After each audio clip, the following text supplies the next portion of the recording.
கடலை மாவு. Okay. Curd. Okay. Lemon வந்து அப்ளை பண்ணிக்கணும். ஒரு 20-30 மினிட்ஸ் அது ட்ரை ஆனதுக்கு அப்புறம் வாஷ். சோப் போடாதீங்க. மில்க். அதே கடலை மாவு. ஓகே. இது மாதிரி ரெகுலரா பண்ணிட்டே இருங்க. ஆலோவேரா ஒரு நாள் போடலாம். 15 மினிட்ஸ் அப்ளை பண்ணி வாஷ் பண்ணிக்கலாம். டொமேட்டோ ஜூஸ் பண்ணி அதை ஃபேஸ்ல அப்ளை பண்ணிக்கலாம். கடலை மாவு ஃபுல் பாடிக்கு யூஸ் பண்ணிக்கலாம். ஓகே. அழகான hair care. Egg white. No shampoo. Okay. Aloe vera, coconut milk, neem use பண்றாங்க எல்லாமே சேர்த்து. லெமன் ஆல்சோ வந்து சீஸ் கேட் யூஸ் பண்றாங்க. ஆயில் எப்பவுமே அப்ளை பண்றது நல்லது. ரொம்ப ஷாம்பு யூஸ் பண்றது வந்து டேமேஜ் பண்ணிடும். ஷூட்டிங் டைம்ல மட்டும் ஆயில் அவாய்ட் பண்ணி ஷாம்பு போடுறது அதெல்லாம் இருக்கும். மற்ற டைம் கேர் பண்ணும்போது நான் ஆயில் ஹெட்டாக தான் இருப்பேன். ஆஃப்டர் ஹெட் பாத் வந்து சன்ல போய் நிக்கிறது ரொம்ப நல்லது. இந்த ஹேர் ட்ரையர் யூஸ் பண்றதை விட சன்ல நின்று நம்ம காய்ச்சிக்கிறது நல்லது. நீங்க இப்பயும் அதான் ஃபாலோ பண்றீங்களா? Every time. Super. Okay. Laughter. சோகம். ஆங்கர். ஓகே. கரேஜ். நல்லா இருக்கு. கரெக்ட் பண்ணிடுங்க. Fear.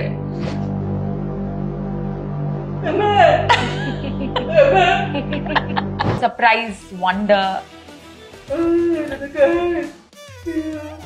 Peace.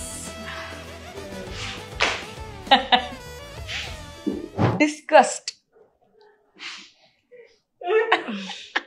Nadodigal was the first movie. டைரக்ஷன்ல இருக்கிற பீப்புள், செட்ல இருக்கிறவங்க எல்லாருக்கும் என்ன கேள்வினா, எப்படி ஒரு டெஃப் பர்சனால இதை பண்ண முடியும்? அவங்களுக்கு ஒரு அவேர்னஸ் கிடையாது. எப்படி ஒரு ஒரு ஹியரிங் இம்பேர்ட் பர்சன் எப்படி இதை செய்ய முடியும்? we are no less than anyone.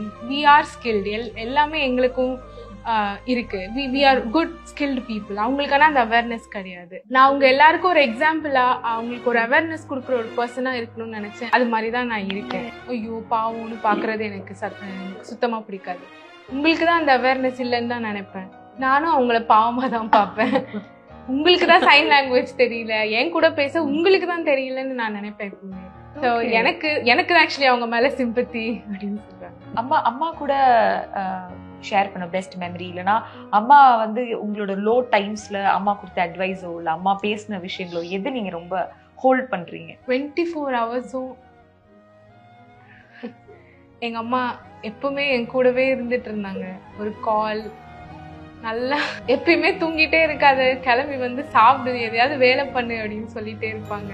எப்பவுமே ரொம்ப ஃபன்னியா ஏதாவது ஜோக் சொல்லிட்டு அந்த இடத்தையே ரொம்ப அழகா வச்சுட்டு இருப்பாங்க. 33 இயர்ஸ், எனக்கு 33 இயர்ஸ். அது வரைக்கும் என் கூடவே எப்பவுமே அந்த 33 வருஷமும் எனக்கு பெஸ்ட் மெமரிஸ் தான் எங்க அம்மா கூட. நீங்க எப்போது ரொம்ப வருத்தப்பட்டு உடஞ்சு பிரேக் ஆனப்போ அம்மா என்ன சொல்லி உங்களை சமாதானப்படுத்தினாங்க? என்ன வேர்ட்ஸ் அம்மா உங்களுக்கு சொன்னாங்க? எங்க அம்மா எப்பவுமே சொல்லுவாங்க, உனக்கு என்ன மன வருத்தம் இருந்தாலோ இல்லை நான் இருக்கணும் இல்லையோ, எப்பவுமே நீ இண்டிபெண்டா உனக்குன்னு ஒரு ஒரு ஒரு ஒரு வட்டத்தை நீ உருவாக்கிக்கணும், பேஷன்ஸை வந்து நீ வளர்த்துக்கணும்னு எப்பவுமே எனக்கு சொல்லிட்டே இருப்பாங்க. எனக்கு ரொம்ப சந்தோஷம். எங்க அம்மா எந்த ஒரு கஷ்டமும் படாம, ஹாஸ்பிட்டல் அது இதுன்னு கஷ்டப்படாம அவங்க ரொம்ப அழகா நேச்சுரலா வந்து கடவுள்கிட்ட போயிட்டாங்கன்றது எனக்கு ரொம்ப மன நிம்மதியை கொடுக்குது. எப்பவுமே எங்க அம்மாவை நான் மிஸ் பண்றேன். என்னால அந்த வார்த்தையில சொல்லி என்னால எக்ஸ்பிளைன் பண்ண முடியல. I'm very sorry. ஓகே.